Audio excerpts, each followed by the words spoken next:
ചീനച്ചട്ടി വെച്ച് അതിൻ്റെ അകത്തേക്ക് വെളിച്ചെണ്ണ ഒഴിക്കാം. വെളിച്ചെണ്ണ നല്ല ചൂടാകുമ്പോൾ കടുകും ഉലുവായും കൂടി ഇടാം. കടുകൊക്കെ നല്ല പൊട്ടി അടിപൊളിയായിട്ട് വരുമ്പോഴത്തേക്ക് ചെറിയ ഉള്ളി,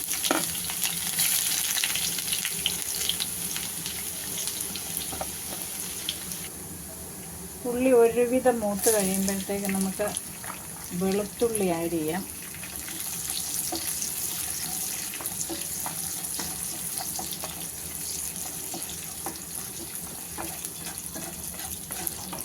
വെളുത്തുള്ളിയുടെ കൂടെ തന്നെ കുറച്ച് ഇഞ്ചി,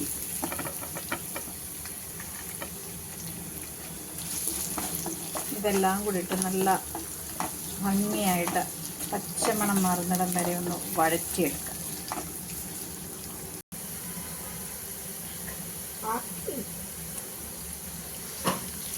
കരിയാപ്പില ആഡ് ചെയ്യാം.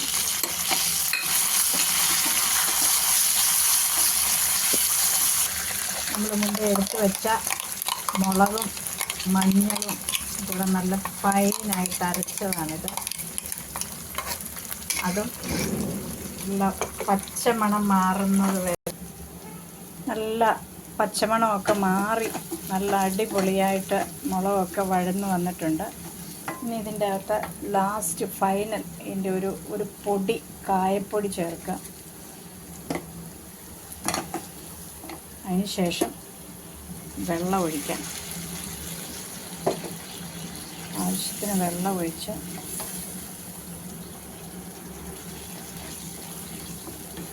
നല്ല കളറൊക്കെ നോക്കി നല്ല അടിപൊളിയായിട്ടല്ലേ. വെള്ളം ഒഴിച്ച് നല്ല ഫൈൻ പേസ്റ്റ് പോലായി. ഇനി നമുക്കിതിനെ മൂടി വയ്ക്കാം. നന്നായിട്ട് നല്ല ഫൈനായിട്ടുണ്ട്. ഇതിനി നമുക്ക് സ്റ്റൗ ഓഫ് ചെയ്ത് ഒന്ന് തണുക്കാൻ വയ്ക്കും. തണുക്കാൻ വെച്ചു.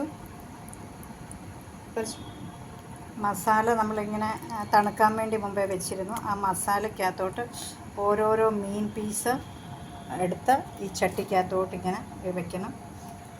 എല്ലാ മീൻ പീസുകളും ഇങ്ങനെ ഇതുപോലെ തന്നെ മീൻ നന്നായിട്ട് മസാല പിടിക്കത്തക്ക രീതിയിൽ അതിൻ്റെ മുകളിൽ മസാല പുരട്ടി അതിങ്ങനെ ചട്ടിയിലേക്ക് നിരത്തണം.